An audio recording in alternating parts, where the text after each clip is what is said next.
राजनीतिक के बादशाह बैरिस्टर ओवैसी साहब बंगाल के विधानसभा इलेक्शन में 12 विधानसभा सीट पर अपना उम्मीदवार उतार दिए हैं। ओवैसी साहब जहां जहां उम्मीदवार उतारे हैं वहां वहां मुस्लिम की परसेंटेज कितना है और कितने परसेंट चांस है जीतने का। अगर आप ओवैसी के चाहने वाले हैं, एआईएमआईएम के चाहने वाले हैं या नहीं भी हैं, तो आप इस अपडेट को, इस रिकॉर्ड को जरूर देखिए ताकि आपको समझ में आ सके कि असल माजरा है क्या। लेकिन चैनल को सब्सक्राइब कर दीजिए, अच्छा रहेगा। और अगर आप फेसबुक पेज पे देख रहे हैं तो शेयर और फॉलो जरूर कर लीजिए।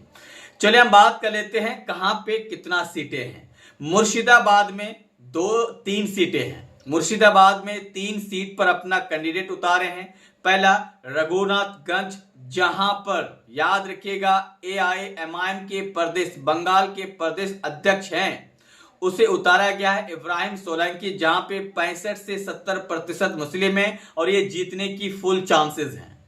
दूसरा आता है सूटी 65 से 75 यहां पे है, 65 से 75% यहां पे मुस्लिम है। ये भी कहा जाता है कि जीता जा सकता है।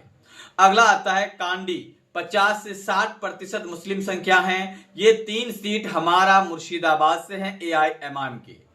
मालदा में 2 सीटें हैं। सुजापुर, जहां पे 80 से 85% मुस्लिम वोटर हैं। मोथाबाड़ी 80 से 85%, इसमें भी लगभग हैं। तो ये भी 2 सीटें जीतने की चांसेस हैं।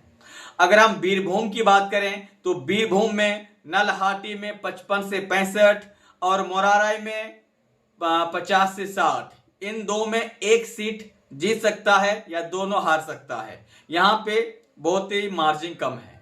उसके बाद नॉर्थ दिनाजपुर, क्रांडिगी में 60 से 65% मुस्लिम हैं। यहां पे जीतने की चांसेस हैं। मतलब मुर्शिदाबाद में 3, मालदा में 2, बीरभूम में 2, यानी हो गया आपका 9, और नॉर्थ दिनाजपुर में 1, जहां पे हो जाता है 10।